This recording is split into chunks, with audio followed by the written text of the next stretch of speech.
Sog'lom bo'lish va davolanishning farqini tushuntirib bermoqchiman. Davolanish bu siz hayot davomida, yillar davomida noto'g'ri ovqatlandingiz, doim asabiylashib yashaysiz, noto'g'ri suvlilar ichasiz, kam harakatsiz. Bir kun kelib ichingizda ichki a'zolarda ishdan chiqadi, ichki a'zolarda nima desam bo'ladi, xuddi mashina, bironta instrument buzilib qoladi uyingizda, xuddi shunaqa bo'lib turib, nimalardir o'tingizda dimlanishlar bo'ladi, yoki isitma kiradi, o'tkir shamollaysiz. Xuddi shunaqa paytda sizda kasallik paydo bo'ladi. Kasallikning belgilari chiqadi.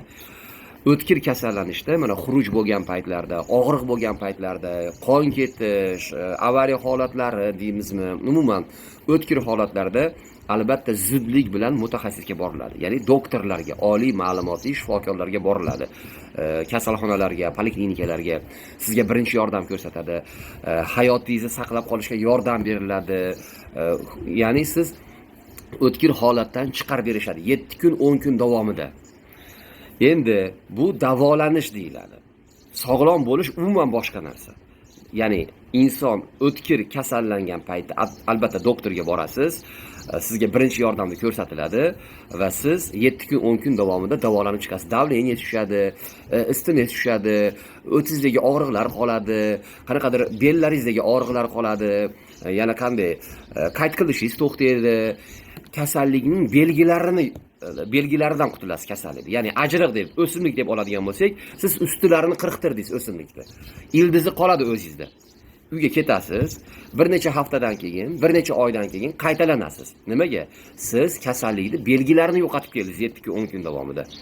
Endi siz sog'lom bo'lishni xohlasangiz, umuman bu yerda meditsinaga, doktorlarga aloqasi yo'q. Ular vazifasini bajardi, o'tkir holatdan chiqarib berdi sizni. Sog'lom qarashingiz, sog'lom bo'lishingiz, haqiqiy sog'ligingizga qaytishingizga endi o'zingiz harakat qilishingiz kerak. Bu narsa birinchidan asosan 4 ta sababi bor. Asosiysi birinchi ruhiyat, kunlik ruhiyatingizga bog'liq sog'ligingizni qaytishi. Bu juda katta mavzu, alohida keyinchalik vaqtimga qarab to'xtalib o'taman. Ikkinchisi ovqatlanishingizga bog'liq.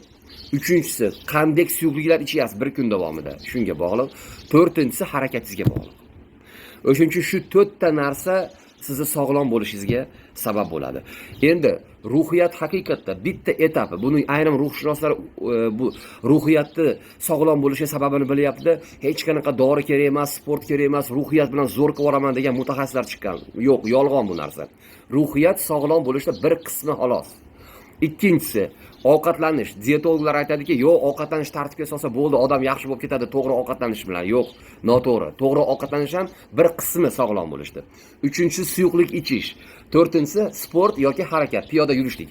Sport bilan shug'ullanmasa, piyoda yurishlik.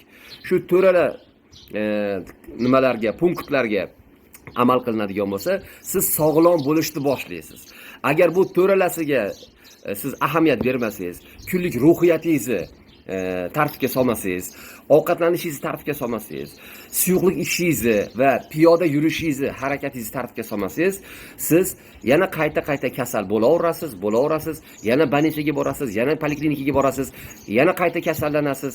O'shuning uchun davolanish bilan sog'lom bo'lishni farqini tushunib olishinglar kerak.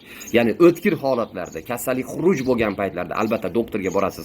Doktor sizni kasalligingizni belgilarini, kasallikning ildizi bilan emas, kasallikning belgilarini yo'q qilib beradi. Kasallikning ildizini esa o'zingiz yo'q qilasiz.